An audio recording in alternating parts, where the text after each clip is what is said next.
is Lauren Williams, and I'm the Adult and Community Services Manager for the Columbia Public Library. Thanks for joining us for this month's genealogy program.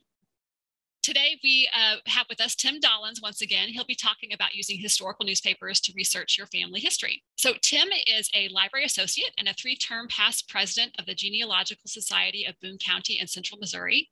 He's 2-term past president of Missouri State Genealogical Association, and he's been doing genealogical research for over 40 years. It is his passion. He's going to try to talk slowly and not let that run away with him. I know we both are fast talkers, so we'll try to keep our excitement in check as we talk about historical newspapers. So take it away, Tim. All right, thanks, Lauren. As many of you know, I've been doing genealogical research for a very long time, and what I love most is looking at the old newspapers. I first came about looking at the old newspapers on microfilm at the State Historical Society of Missouri on MU campus, which is now located in the corner of Locust and 6th. I was just there this morning for 30 minutes before I came to work this morning. They still have lots of cool stuff to look at. But in this digital age, a lot of the newspapers are being digitized. However, I want to point out that not every newspaper is digitized yet. So you'll still have to go find places where they're on microfilm or in bound form. So don't feel like we can't find it on these digital formats that it's not there. It is great to have some digital formats. Most of them are paid sites, some of them aren't, but I do want you to be aware of them. And I also want to let you be aware of how to get access to these papers if you can't get them digitally but you can do it remotely. And then for most of you, if you've signed up, you'll notice I have a paper sheet that I gave you, and it's kind of like a who, what, when type thing on trying to locate newspapers, and we'll get into that at the end of the presentation. But what I wanted to show you today is I want to show you some examples of things that I've looked for and how to look and how to search, primarily on Newspaperscom, because I do have a paid subscription to that, and I use it all the time. I am going to talk about Chronicling America. I'm going to show you how to use that. I think it's a great format, but it's by no means complete. And just like any kind of website that has something for you to click on and to search, you're going to have to learn how to use their particular website. And so hopefully me showing you some of these websites, these particular 2 that are digital, will help you get more comfortable using them. But before I do all that, I want you to look at our home screen. And if you look at the library's homepage, if you click onto the very top of the page here, it says Research and Learn. And I want you to look at the Research and Learn because I want you to look at the genealogy. Because if you're into genealogy, local history, this is where you need to look for to get to the library and see anything you can think of that's related to genealogy and local history that our library has gone through and given you all the guidelines that would help you be successful in working on your family history. Whether it's websites that we belong to, like Ancestry, Library Edition, or Heritage Quest, or just the records in our collections in our four libraries. So I want you to just be aware that this is a resource you should look at that's going to help you on your Missouri research of your ancestors in America. So now let's just get back to doing newspaper research. And I'm going to start off with newspapers.com because it's the one I enjoy the most. And then I'm going to try to watch the time to make sure I show you what Chronicling America has as well. So let's go ahead and go to newspapers.com. Now, newspapers.com is a paid subscription. If you see in the upper right-hand corner here, you will see that I'm a subscriber. I do get it cheaper by being a member of Ancestry. I save about $50 a year, but normally it'd be like $160 for membership, but I only pay like $120 because I also pay through Ancestry. And then mine is connected to my Ancestry account. I log in through Ancestry to get to it. But this newspaper digital collection is the most complete right now. There's nothing, no other newspaper bank touches it. And so that's why I use it the most. And I think it's one of the most user-friendly. But let's get into the nitty gritty of how to find the records of what we're looking for. So let's say you're wanting to search for a certain ancestor. The first thing you're going to do is you're going to narrow down the state. So I'm going to go here to the word search, and I'm going to hit the word search, and I'm going to either do one of two things. I can put in a keyword like a name. I can add a date. I can add a date range. I'm going to leave that blank for now because I'm going to actually pick a location. I'm just going to put down a location. I'm going to put Mexico. And you see when you first start typing in a name, it's going to go to this other choices. I'm going to click on Mexico, Missouri because it's already there. Now, if you look for something here, it's going to start popping up with information about where there's the word Dollens in the Mexico ledger for certain years. Now, let's say I want a certain year to narrow this down. If I want to, but I want to just show you over to the right here, it says shows results, and you see where they've got little bumps over here. I can move these arrows to certain years and cut it down to say, oh, I just want stuff from like say 1945, 47, and then it's going to cut down the choices of what we're seeing. But if you keep looking over here to the left, you're going to see every time the word Dollens pops up in the Mexico ledger, there's going to be an article. And this is how you would search for your ancestor. But you can also search for it by the name of a newspaper. So if you knew the name of the newspaper, you could also narrow down the name of the paper. So you see right here, there's several newspapers in this database that are from Mexico, Missouri. There's the Weekly Ledger to the tune of 582 hits. There's the Daily News and Intelligencer with 294 hits. The Mexico Ledger, 34, Mexico Message, 5, and then the Weekly Intelligencer, 1. And you could just hit view more, and it'll tell you some more results if there's more, but there aren't any. So let's say I wanted to look at a different newspaper than what I'm looking at now. And I want to say, well, what were those 5 in the Mexico, Missouri Message? Well, now they're going to show me all of the choices that were in that newspaper. So see where I can hit the little X right here and close out this box.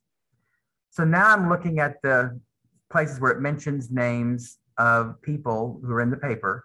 So you just click on the blue messaging or the blue line, and it will actually show you the article that has the name. Now, this article here happens to be an article on the Mexico Message. And this is actually the men. If you look in the very top white bar, it says Mexico, Missouri Message, 12th of July, 1917 on a Thursday, page 5. So right now, you know the name of the paper, you know the date, and you know the day of the week, and you know the location. It'll always be up there. And this happens to be the men who are signing up for the draft in 1917, and they're getting their number for World War I. So right now, you've got these names of Albert Russell Dollens. And Albert Russell Dollens was my great uncle. And right next to him is James Harry Miller, his brother-in-law. So you see how they probably signed up close together at the same post office box or the same area when they signed up. But look at their numbers are also next to each other, 832 and 833. Now let's say that I want to look at the previous page to get the name of this heading. If in the very bottom in the middle of your screen, it's on page 5 of 8 because there's 8 newspapers in this issue of July 12, 1917. So I'm on page 5. I want to go to page 4. I can go to page 4. That's not the starting of the article. I want to go to page 3. I want to see the very beginning of the article. I'm going to go to page 2. It's not there. I'm going to go to page 1. So right there, you see the article on page 1. Now, you're probably wondering, how am I moving this around on the screen? I'm just holding the mouse down. I'm left clicking, holding it down, just moving with my mouse around the screen. But let's say I would like to see this larger. I'd like to see the larger thing. So if you go over to the right here, there's a plus and a minus sign. If you make that a plus sign, it'll make the print larger if you need larger print. So it's very accommodating for what you want. So now I can read the paper and over to the left-hand side, and I can just scroll down here and just look at every single person, every gentleman that signed up for the draft in 1917 with their number, their full name, and their address, which if you want to know where your ancestor might have lived in 1917, between a census year, this is the great way. Or if you want to know what the full name was of one of your relatives and didn't know it, this would help you find the correct name for the Social Security Death Index because you have his full name. And you'll also notice that, see this, like number 69 is Otto Niederschulte. This means he has no middle name. So it's Otto Niederschulte. And quite frankly, if I had the last name Niederschulte and it was that long, I wouldn't need a middle name. So just to give you an idea, there was no other name for these people except it's their full given name, regardless of what they went by. So that's also good for you to know on trying to find some of your male relatives. Like this Clay Freeman, number 116, no middle name. There's no Clay blank, Freeman, it's just Clay Freeman. All right, so let's say I wanted to make a copy of this. What I would do is I would go over to the right-hand screen over here and see where it says print and save. I would click print and save. And then where it says print or save here, I would hit select portion of the page. I'd click on that box. And let's just say I only wanted a portion of it. So I'm going to move this little box here to wherever I need it to be. And I'm just going to get the heading to get started out, just for example, just so you know. And that little box is going to move with me everywhere I go. And if you get to this part where you can't see the bottom of it, just move the little boxes. And you'll left click it and you'll just drag it. You'll drag it to wherever you need it to be. And then move the screen down and just keep moving down. And then just keep moving up, etc. And then this way you can, like, I want to get the heading for this for maybe do an article for my Genealogical Society. So I want to get this little heading right here. So I'm just going to highlight this box so you can get an idea of what you can do. And I want to put the heading number so you'll know what each column means. And right now that's what's going to print. So if I hit the word print, it's just going to print for me what I highlighted. And I'm in the training center, so I'm going to hit the word print, and I'm going to go ahead and print that, and you'll hear the printer in the background. But let's say I wanted to actually print something, and I just wanted to save it or send it to someone to email. And that way I don't have to worry about wasting paper. I don't have paper in front of me. I'm traveling. I don't have to worry about printing something. Let's say I want to just save it. I can click the word save, and I can send it as a JPEG, JPG, whichever format you want, or I can send it as a PDF. So I'm going to hit PDF. And when I send this as a PDF, I can actually, you see it to the lower left, it highlighted down here in the corner. I can click on that item and that's what it looks like. And then I can actually send that to my email, or I can send it to somebody else. And usually if I'm going to send an email, I send it to somebody else who is doing research with me on the same topic. And then they have a copy of the exact same thing I have. And so they're kind of like sharing my account, but they're also being the person I can, correspond with and say, hey, this is what I found in the paper about someone in our family. Now you'll notice that I don't want to look at this anymore. On the very top of the screen, you see that the mom bar, it's all like it's like a wine color. That's the one that's open now. So if I just hit the little X where it says Mexico, Missouri message and hit the X, it'll close that one out. Now I'm into the screen here, but let's say I want to go back to the page where my relative was. On the very bottom of the screen, I keep clicking these arrows, and this will get me to the page I want. And that mentioned my relative, and this is page 4. Now this is page 5, and this is where my relative was mentioned on here. And I should see here my relative on this line over here. And there's Albert Russell Dollens right there. Now let's say I wanted to print that one. I just hit print again, highlight, click on the right, said select portion of page, and then I would print it and pull up what I'm print. Now you also notice that I'm gonna close this and see the little X right here. If I don't want to print this or I'm not doing the printing, just hit X right there. But let's say I hit print and save and I want to do the entire page. It'll do the entire page. It'll be very small, but it'll print the entire page if you tell it to. And that's how small it is. I will tell you this, part of the reason I love this program is that it is easy to access to it. It is easy to send it as a JPEG to somebody else or a PDF. And it's also easy to print it out. And it's also going to have everything you need to cite your source. So if you look at the very top here, it's from Newspaperscom. And you'd put down Mexico, Missouri message, Mexico, Missouri, Thursday, July 12th, 1917. And then just put down newspapers.com as your source. And then you know that you've got it, that it's in your files. You know it exists on this website. And just by the way, most of these newspapers are on microfilm throughout the country. I'm going to talk about that a little bit before we close. today, but you can actually get them on microfilm. And if you look at your handout I gave you at some point, I will show you at the very end on how you can order those newspapers on microfilm that are not on this website, but that many of the newspapers are here, but not all of them. And Missouri's not even close. Missouri has the most complete newspaper collection of any state in the union. And so they're going to be having more information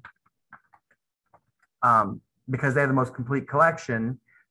You're gonna have to probably go on the microfilm and there or order it through your local library if you don't want to go over there and look at our microfilm reader printer, or anyone who doesn't live close to the library where they're living, they can order the microfilm from various places around the country, not just Missouri, but like any library system locally, public library generally has their newspapers on microfilm.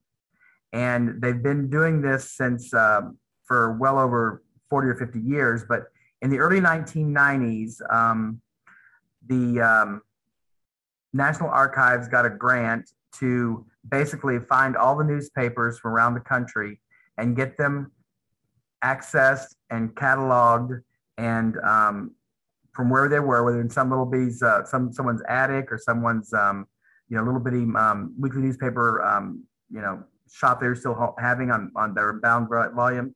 And all those newspapers they had to push the effort to get a microfilm so that every newspaper in the country would be accessible on microfilm.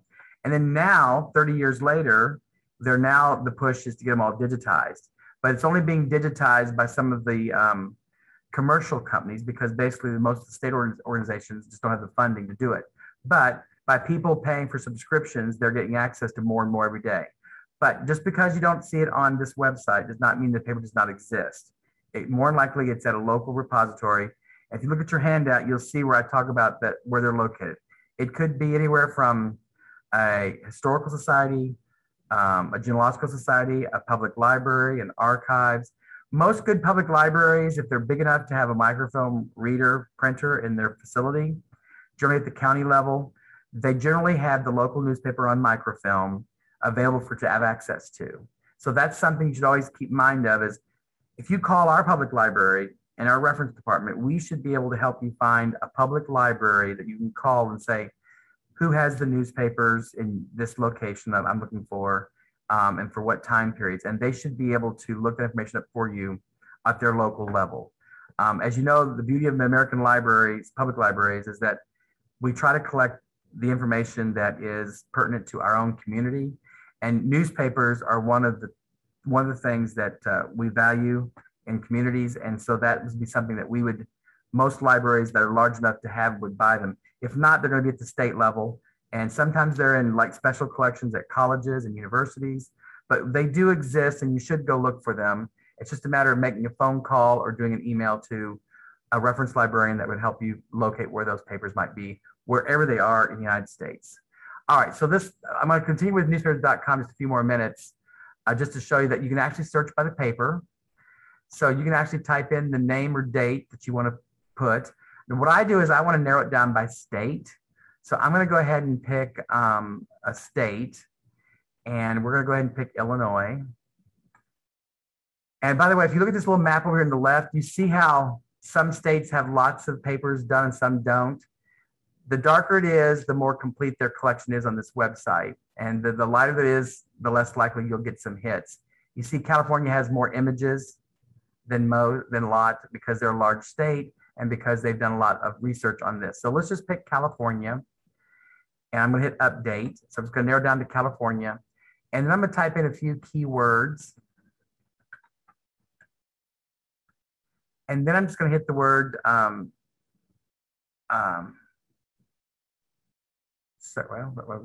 hit search. Oh, nothing matched my search. So let's do it this way. We're in the paper name. So let's just pick Los Angeles. So let's type in California. I can scroll down here and get down to Los Angeles. See, they're all alphabetical.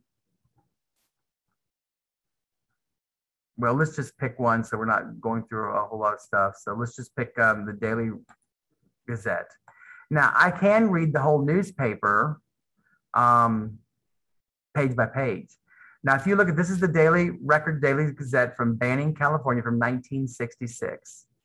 And if you look over to the left, it says browse by date. You see where the numbers are here in blue? That means that's the years of the issues they have in this collection. Doesn't mean that other papers don't exist. It just means in this collection, this repository only has this newspaper, the Daily Record Daily Gazette from Banning, the 21st to the 25th of March 1966 to the 28th to the 31st.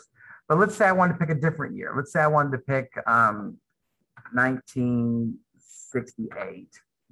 And now they're showing me, let's say I'm gonna pick January.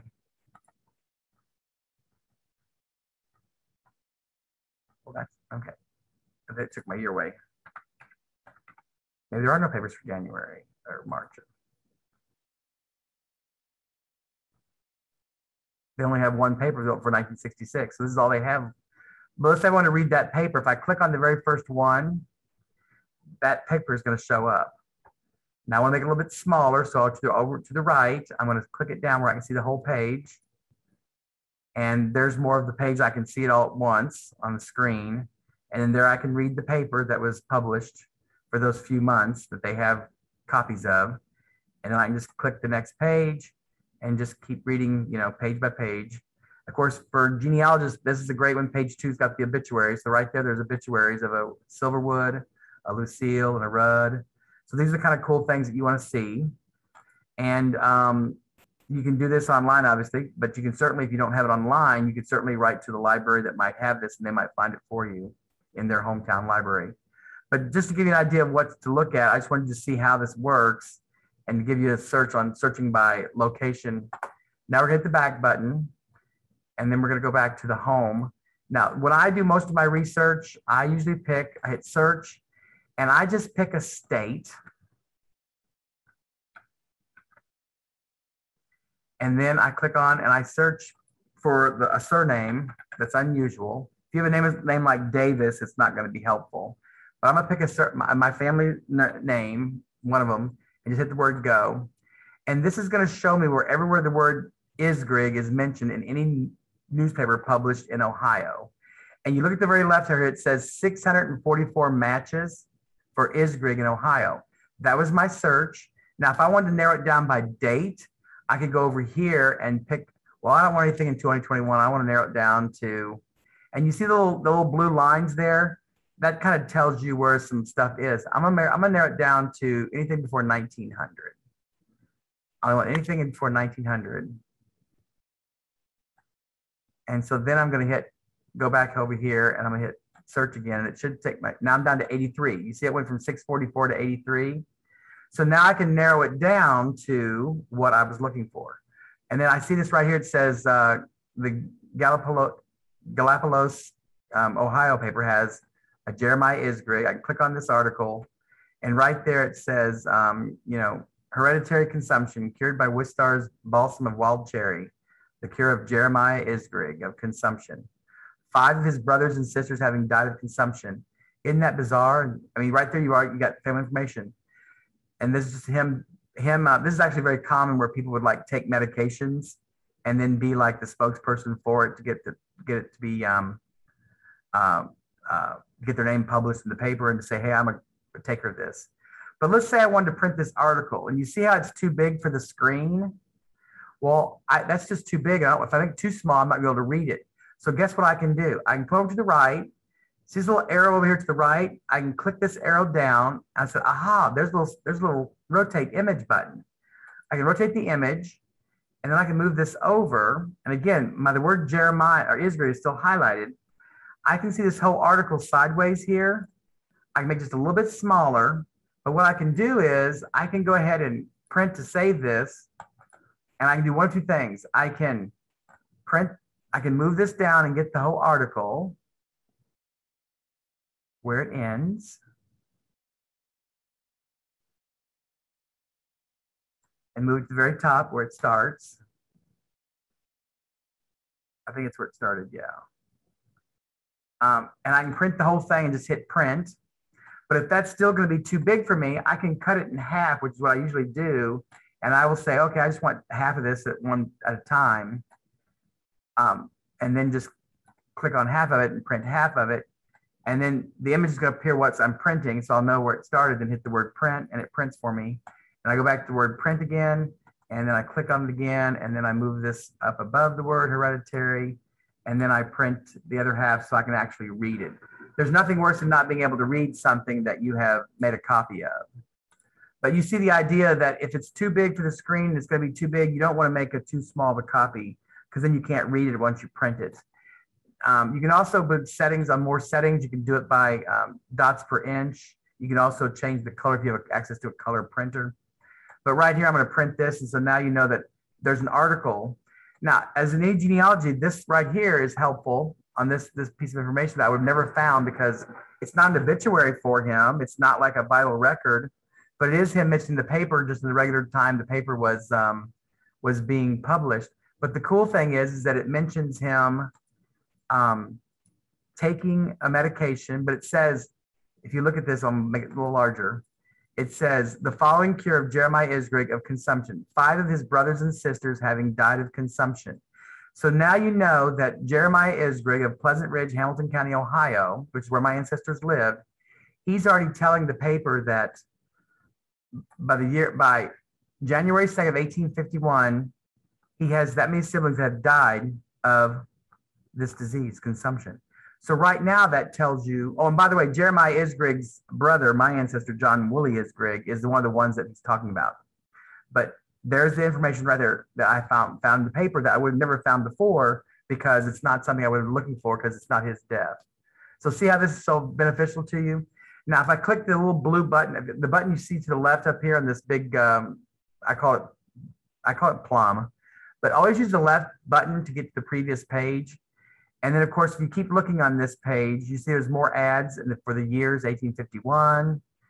And then you keep going. There's like he said, several. Obviously, it's been duplicated other papers.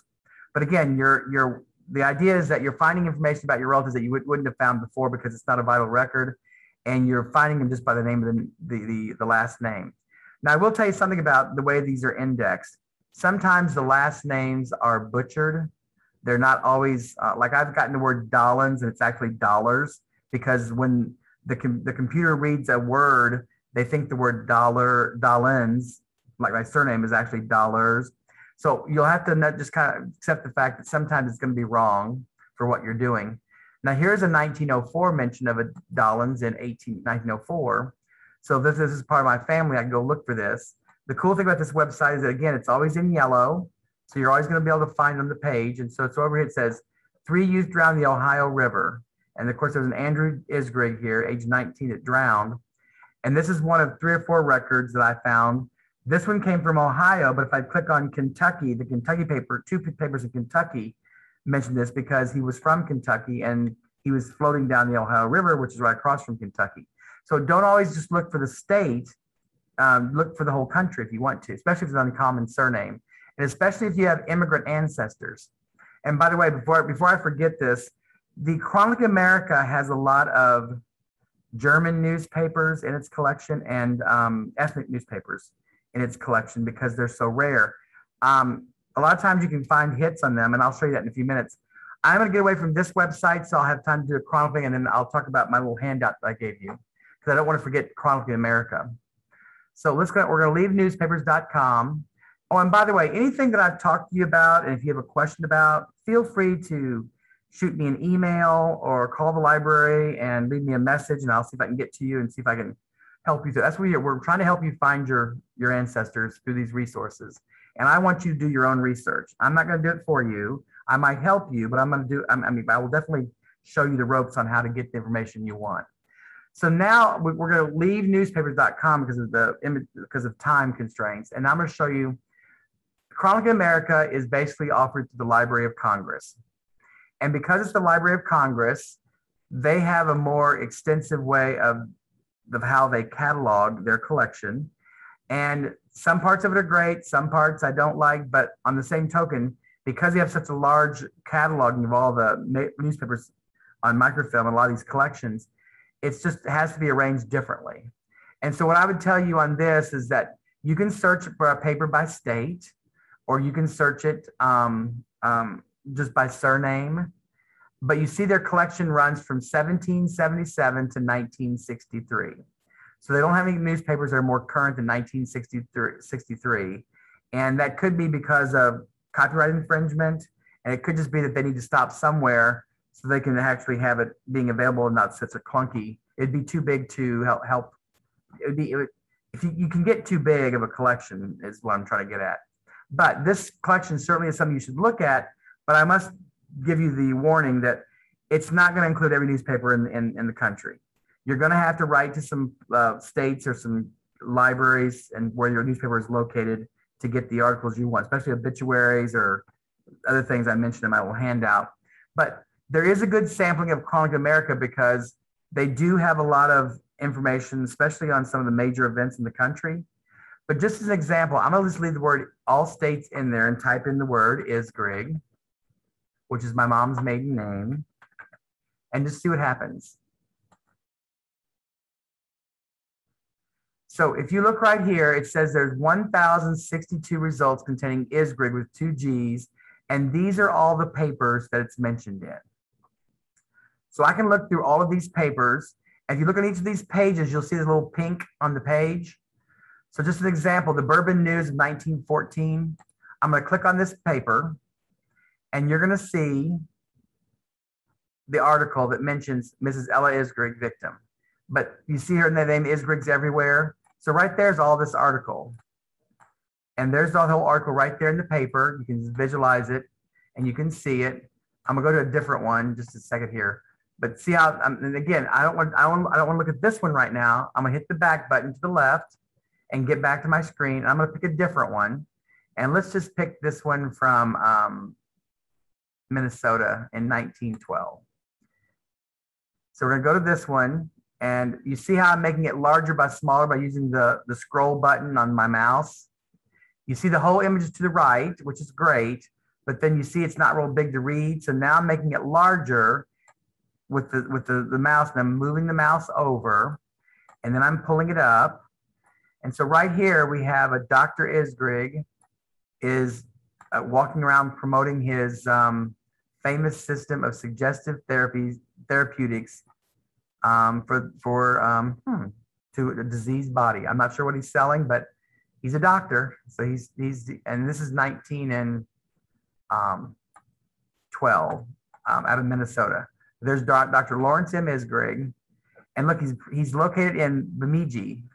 Now, is Bemidji in India? I'm not sure, but maybe that Bemidji's a town in Minnesota. But he's a healing doctor. But there's so many cool things in the newspapers, like images, and you can actually get good copies from these. If you were like to, I would tell someone that if you want a good copy of this picture, make it the size you want, and get out your iPhone and take a picture of it, and you'll have the best picture you can. You manipulate your phone. However, if I printed this document, I could actually get a good copy of it, but because the paper's in black and white in the picture, it's not going to be a very good, it's not going to show up very well. I will tell you that if you don't like using this website for finding something, there's a good chance that this image is also on Newspaperscom, and you could actually get it there. Now, this kind of cut off my article, but I'm going to hit the word download this image. And so now that I've downloaded, it's going to go over here to the screen, and then I'm going to click on the downloaded image, and I'm going to print that and just hit Control P, and I'll have the article that you see. But the reason I don't like this one very well is because it's so clunky, and that's why I try to get away from this one. This one I don't have as much luck with on printing without going through a whole lot of hoops. I'm better off just saving it and then clipping it later. But the thing is, you can find some cool articles on your people by looking through this website. And again, it's not going to have everything. It's just going to have quite a few things that might be of interest to you, and you might find something you never imagined. Think about family reunions. Think about someone being like a juror or a court case. In genealogy, you're basically putting your ancestor in a time and a place. So you could very well find your ancestor's name in a newspaper, visiting somebody else, or moving into a community and getting information on something that you didn't know you had. Like, for instance, I had the Jeremiah Isgrig. He now tells me that, 6 of his siblings above him are deceased and he's still alive. And so now I know which ones died before 1851. I didn't know that before, but now I can put that in my family timeline, and I can peg out peg out and plot out the timeline of that family of 18 children to maximize when I know that certain ones died and start looking at other places. Again, you're putting them in a time and a place. So just another example on this paper, I'm going to click another one for the Indianapolis Journal. And that's where my Isgrigs lived as well. And again, you see how it's kind of small. And oh, by the way, just if you see this, again, I told you about newspapers.com where you can go page to page. You see where it says image 5 of 8. You can go to the next page if you want to. Like if the page continues on, it's going to show you the next page. But you see how there's not much room on the page to see the actual thing. You have to like blow it up really big. I don't have that problem with newspapers.com, but at least you have access to it. Now we'll go back to the previous page. So I'm gonna hit the little blue button, and it's previous page. And then I can look at the article I wanted. And of course, this one, it's not showing me where the word Isgrig is. So I have to look for it again, kind of based on where I saw it first time. But the word Isgrig should be on this page somewhere like 5 or 6 times. So I'm moving this around because it's not highlighting anymore. But if I just go back to the previous page to where I first highlighted it, it's going to show me where the page is. So it's in the 3rd column, right? There's the word Isgrig, Lieutenant Isgrig. So now I can go back to, and then there it is right there. And this is an article that talks about one of my relatives who was guarding Jefferson Davis, and then not kidnapped, but like hit him to get him to a certain place. And then it was all discounted in the papers 2 or 3 weeks later. So it was very fascinating to say the least. But stories you wouldn't see before that you're not going to get just by reading the obituaries and the births and all that. And actually, what I would encourage you to do is if you had family that lived in a certain town or community for a long period of time, read the paper every weekly. Just plan on reading the paper on a regular basis and seeing what's there. You might see stuff you didn't know you knew, and it might help you understand some things that you didn't know because of the timeline of when things happened. You've heard stories that people told you about, like whether that, for instance, when some major event died, like when the downtown burned, or when there was some big mass murder, or there was like, did you know that people were doing political stumping on July 4th every year in your town? Those things are going to make a difference for the meat of your genealogy. They're going to put your family into their culture and their life, which is totally different from ours.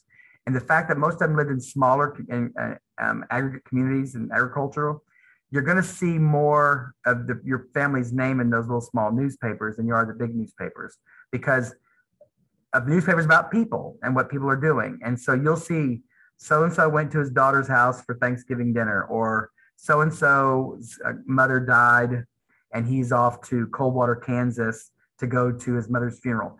I found my great-great-grandmother's obituary because I was reading the paper from where her son lived, and it said that Newt Yates has gone to Coldwater, Kansas to the funeral of his mother. And that's when I found out that she was living out there and died at the home of one of her daughters. So those things matter for your genealogy, especially when there's before death certificates. But I wanted you to see these things because this is a really cool site too.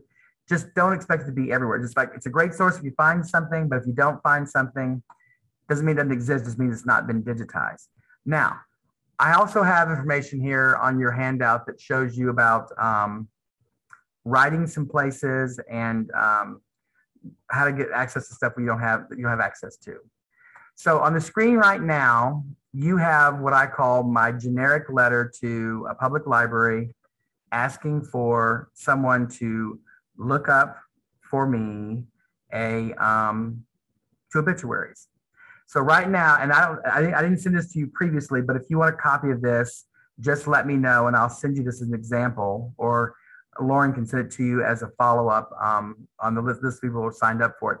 But this is a sample letter, and I've gotten over 1,000 obituaries in the last 40 years by just writing to libraries I couldn't afford to go to, looking for obituaries of relatives that I did not, they could be great aunts and uncles, they could be cousins, but their information in their obituary was going to have information about my family, and I was trying to complete that part of the family.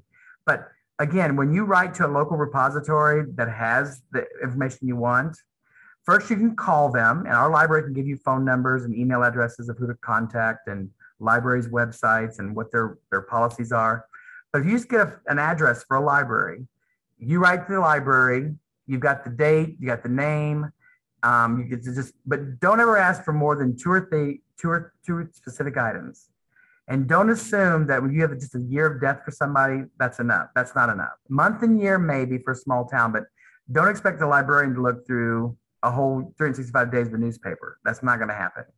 But you should always, when you do write to a library, you should tell them what you know about the person briefly and let them know the date of death or whatever if you have it and where they're buried. And then you should always send them a self-addressed stamped envelope for their convenience because it's got your name on it. It's going to come to you wherever you want it to be sent. And you have a stamp on it and you're going to give them at least $5 and they might charge more. But if you can't afford to drive there for $5 and you want the information, is it going to be worth $5 to get 2 obituaries off their microfilm and their community? I say yes. And that's what I've been doing for the last 40 years. But the other thing you want to include on here is you always want to include your name and phone number and address and email on the bottom. And this is helpful because I've had times where they've gotten my letter and they say, oh, we don't have the newspaper that you wanted, but we're sending this to the hub library or the source site that has it, and we're forwarding it on to them, and we've sent them your self-addressed stamped envelope as well. And they're letting me know what the status of my request. And then sometimes instead of mailing me back the obituary, they've actually scanned it and just emailed it to me. So again, now the other thing you want to do on this letter is be polite, be concise, and then at the very bottom, you should always put the ENCL and put that you put in $5 of cash or check, whatever you want to do, and then you put a self-addressed stamped envelope in there, and then put your initials. And before you mail this off, you print a copy for your files, so you will know in your printed file on that family, you will know what you've done and when you've sent it. Oh, it's been 3 months since I've heard from that library. Maybe I should just photocopy this letter and say, hey, I've sent this letter to you. Did you get it? If not, could you please help me? Maybe they were in the middle of summer reading program. They couldn't get to your request, or maybe it got buried some other things because something was more important, like their budget. Things happen.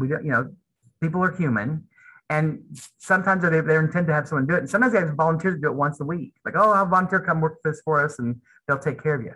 But again, leave as much information as you can about your request and how to get in contact with you, so they can better serve you. And 9 times out of 10, you will get a good response from librarians around the country, whether it's a genealogical library, a public library. They will be helpful to you in whatever way they can, because that's just the way that we do things in the library world. But this is just an example letter of what you might want to send to a library that you're wanting to request information from a newspaper. The other thing you could also request is you could also interlibrary loan the newspaper, and you could just contact your public library like us.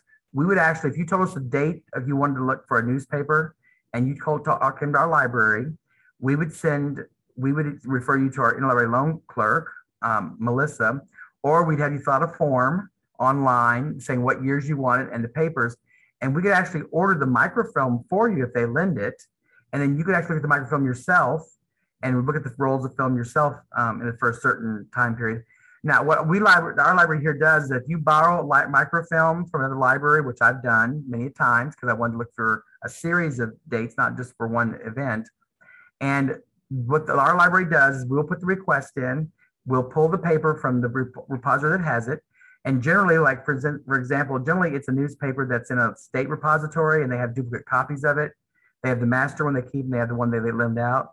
And so they will send it to our library and you'll get to use it in our library and go upstairs on our 3rd floor, look at it on microfilm, make your copies, but you will pay for the postage only of those rolls of film. So let's say you ordered 3 rolls of film of the newspaper of some little small town in Kansas. Our library will email a request to the Kansas Historical Society.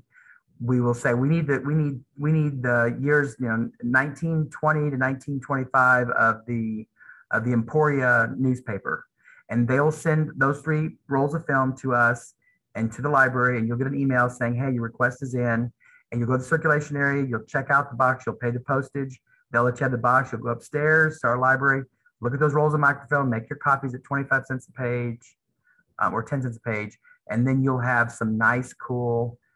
You'll get to read the paper yourself and maybe pick up other articles you might not get from somebody else just pulling the obituary.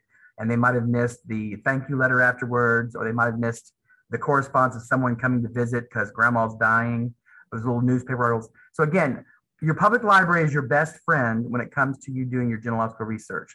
And newspaper research is one of my favorite things to do. And again, we're always glad to help you. So I'm gonna get off this real quick.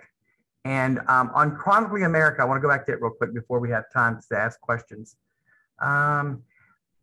This website is a fun website, but it's not going to include everything.